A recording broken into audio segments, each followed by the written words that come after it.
Mikrojehličková frakční radiofrekvence se používá k omlazení pleti, které si dnes ukazujeme. Jaká jsou její další použití? Mikrojehličková frakční radiofrekvence se dále využívá k vypnutí povislé a povolené kůže kdekoliv na těle, dále také k redukci podbradku, k úspěšné redukci strýí a jizev, k omlazení hřbetu rukou, dále také k redukci nadměrného pocení a zlepšení stavu keratosis pilaris.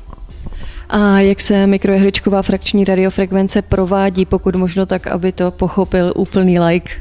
Tak zákazník vlastně pohodlně leží na lehátku, ošetřovaná oblast se nejdříve očistí, zbaví make-upu a tak dále.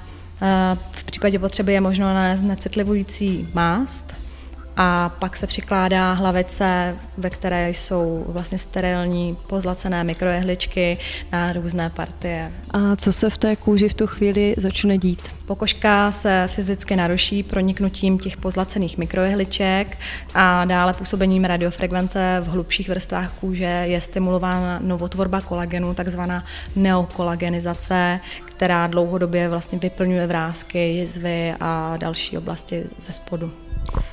Jak dlouho takové ošetření trvá? Záleží na velikosti ošetřované oblasti, ale je to řádu desítek minut. Ošetření je tedy velice rychlé. A do jaké hloubky ty jehličky pronikají a bolí to? Ty jehličky mají nastavitelnou hloubku průniku od 0,2 mm do 2,6 mm, záleží vlastně na problému, který se řeší. A bolestivost je individuální, je možné použít necitlivující mást. A to znamená, že protože do různé hloubky můžou jít jehličky, takže ten stroj může působit v různých hloubkách, takže i na různě hluboké vrásky. Ano, přesně tak.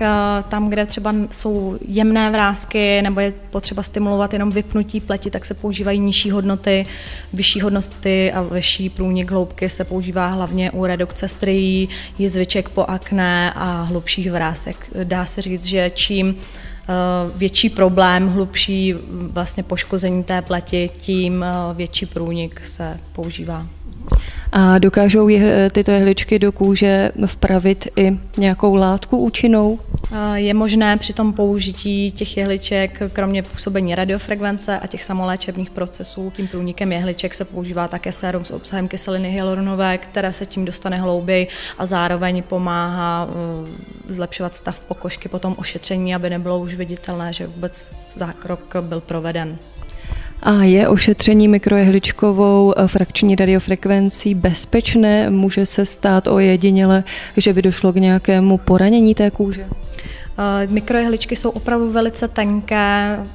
Vlastně zákazník už po 2 hodinách téměř není vidět, že na nějakém zákroku byl, nehrozí žádné poškození, ani nehrozí případný vznik solárních pigmentací, jako například po ošetření frakčním CO2 laserem. Není tam tedy žádné omezení, co se týče UV záření a hlavně zákazník, klient může už jít druhý den do práce bez omezení. A po tom zákroku samotném je třeba pleť nějak červená nebo je to vidět hned bezprostředně po zákroku? Bezprostředně po zákroku samozřejmě je pleť mírně začervenalá, může se udělat malinký otok, ale většinou do 2 hodin ten otok odeznívá a druhý den již není vidět, že zákazník byl na nějakém takovém zákroku. Teď se zeptám tak teoreticky, odkud přichází přístroj Liftron, kterým se ta mikrojehličková frakční radiofrekvence provádí?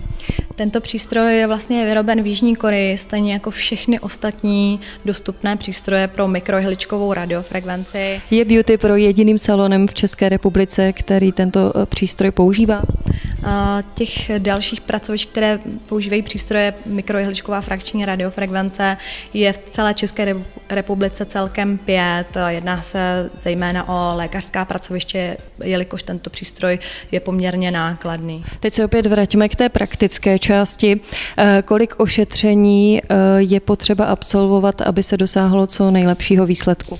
Záleží samozřejmě na individuálním problému a struktuře pokožky, věku klienta, ale dá se říct, že v průměru zákazník dochází na 1 až 3 ošetření s rozestupem 4 až 6 týdnů. A jak dlouho ten výsledek vydrží?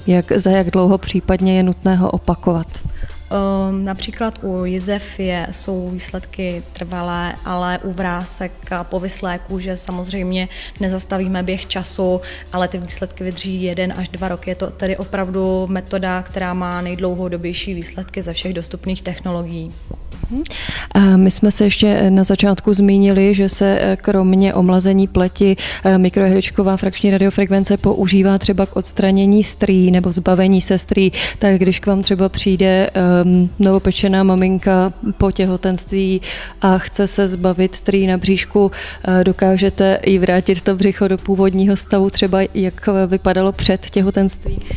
Dá se říct, že samozřejmě čím čerstvější jizvy či strie jsou, tím lepší a rychlejší je jejich odstranění a dokážeme tyto strie téměř zneviditelnit. To je, myslím, dobrá zpráva pro řadu žen. A ještě jedna taková věc, protože spousta žen má třeba krásné štíhlé nohy, ale stydí se chodit v krátkých sukních z toho důvodu, že mají takzvaně zmačkaná kolena. Dá se s tím něco udělat? Tak domnívám se, že se jedná o problém zejména dam s věkem 50 let a více, které jsou štíhlé a ta pokožka už tam vlastně tak nemá takový stav, jaký si představují. Takže i tam se dá opravdu omladit a vypnout ta pokožka, stejně jako třeba na bříšku, na tom podbradku i na pažích, kdekoliv si bude zákazník přát. Mikrojehličková frakční radiofrekvence by měla působit na jizvy po silném akné. Ano, zatím není přístroj na trhu, který by měl lepší a rychlejší výsledky, takže velice doporučujeme právě na jizvy po akné. A opět asi platí, že čím dřív člověk s nimi přijde, tak tím asi výsledek může být lepší. Ano, přesně tak. A závěrem se zeptám, jaká je cena ošetření mikrojehličkovou radiofrekvencí?